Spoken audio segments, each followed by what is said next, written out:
And we're back.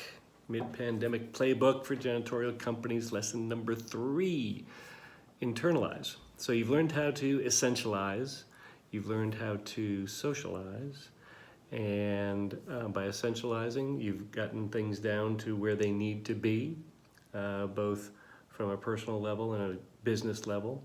By socialize, you've reached out to ask insights and feedback from your both your customers as well as your competitors. And now it's time to bring those nuggets of wisdom back into your company. So how do you internalize? Well, you've already dusted off the vision from your getting back to basics from your essentialize step. And so now it's time to share that vision with your team. Once your team knows exactly your reason for being, your values, your philosophy, and it may be on the wall, but like most mission statements, they lose their luster after so many years of being tacked on the wall and gather a lot of dust, but they don't really get activated during the normal course of things. Now it's time to activate those things and recruit your sales team especially to be informed as to the reason why you're in business and differentiators for sure. But what are the things that allows you to be who you are? You are the only company. Let me repeat, you are the only company with the skills that you have and the people that you have delivering the service that you do. Your service could be ubiquitous, your service could be typical. However, the manner in which you do it, the manner in which you engage your clients, the manner in which you communicate, the manner in which you guide your teams and provide training and support and all of that is absolutely unique, like a fingerprint. So know that you, just by definition, you have a completely different value proposition than any other service partner in this industry. So realize that first. And then allow your sales people to articulate that particular value set. So the reason why this is important is, and I talk about values a lot, the reason why values is important is because it's at the very, very core of our beings as human.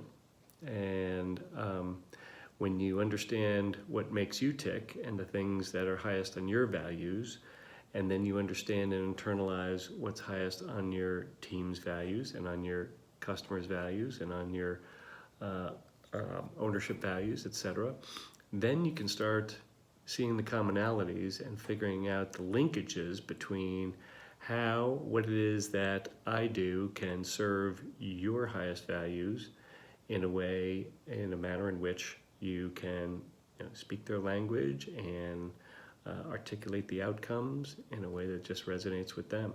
So there's a real key there. Something that I teach in other courses, my insider sales training and the post-pandemic prosperity course that's going to be coming out here shortly.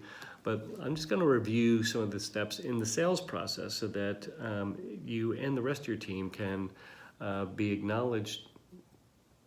You and the rest of your team can acknowledge the appropriate steps in the process and really understand what it is that makes you different. So the first thing that you should be doing is understanding and discovering your property manager's values, your client. And I'm assuming that most of your clients are property managers if you or facility managers when you clean and service office space or facilities.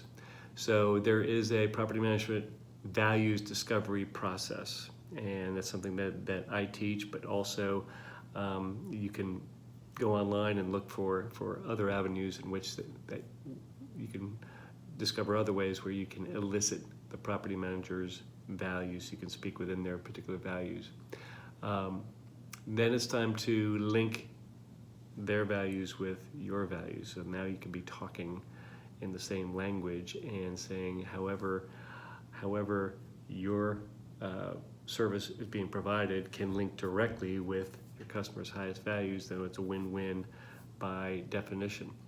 And then there is positioning yourself to earn the RFP. You want to be able to earn your new business by really being able to read between the lines. Many property managers will not tell you, they will not share with you really what's going to make their lives easier. And amidst this pandemic, it's time to really evaluate what it is when, especially, many managers and other clients of yours are working from home. How can you then become an extension of their team? I mentioned this before in the Socialize lesson. And so you want to be able to take those nuggets, and these are real pearls that you listen to them, because if you can give them examples as to how you may have done this for others, then it's just heightened your relevance and broadened your awareness to your property management prospects. The actual steps in the process that I teach there's 9 of them. So number 1, you want to be able to have high probability door openers. Many companies have a hard time just getting through the gatekeeper, getting to have an audience with the property manager. Having that skill set of knowing what the values are is going to really boost your probability of getting that door opened. The next one is to create rapport builders and really start the formulation of what a business relationship could look like.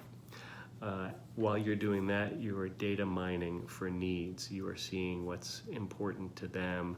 You are reading between the lines, and you're able to really ascertain what the very, very core of their needs are, because what matters to them may not be on paper and that may not be articulated, so it's up to you to elicit that. I teach that particular skill. Paint the picture of possibility. So if you were to take over this particular account, here's what it looks like. Here's the outcomes. And it's not just a clean, sparkling building. I want to underscore that. Anybody can deliver a clean building. You deliver a holistic process that includes the property management team and has a certain model of communication that keeps them informed of issues before others bring it to your attention, that keeps them informed of service enhancements that you are introducing to them at no additional cost, perhaps. So painting the picture of possibility to them that says, here's what it looks like when we actually manage this particular account is extremely invaluable, and you can talk way beyond your competition in that regard. Objection handling, having a full arsenal of what the FAQs, so to speak, may be, where we're really kind of happy with who we have. There's not a property manager alive that is just ecstatic with their janitorial company. Okay, 99.9% are their average at best, and that's an easy hurdle to overcome, I would think, to figure out how to stand out above that. But having those FAQs available is going to certainly help you. Closing better business.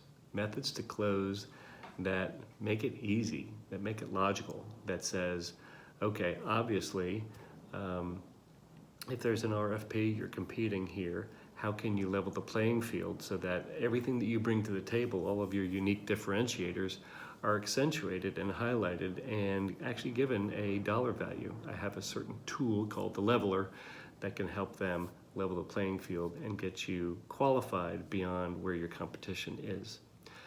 Service delivery monitoring. After you win the service and when you do your level set, and a lot of companies come in and they do the bang zoom, full, deep cleaning on the weekend, and it's all hands on deck, and then they have a new service level that their current team can come in and the night crew can just keep on maintaining. That's great, but that loses its luster after the first month. What have you done for me lately? So service delivery monitoring is going to not just be checking in and not just doing tenant walks, but it's really understanding from the property manager's viewpoint what it is that you can do to enhance their ability to get their job done. How do you make their lives easier? Constantly ask that question and listen for the answers. You'll get there. And then devising a way to do cross-selling, whether it be through affiliate partners that you may have, whether it's your competition or otherwise, and generating referrals that can be used as not only testimonials, but really door openers and references that can be validating your service partner platform. So part of the sales training is really to take customers all the way through that particular sequence, and if you haven't gotten all the needs identified, you will find objection after objection after objection.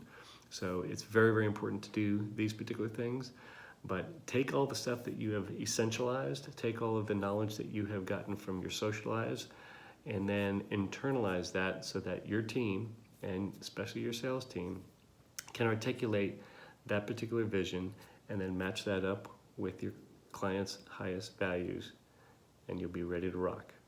That's lesson number 3. Stay tuned for lesson number 4, because, and there are only 5 lessons here, lesson number 4 is going to introduce you to the new way to normalize everything that's going on here. We haven't reached normal yet, but we're redefining it. So stay tuned for that. I look forward to seeing you then. Thanks.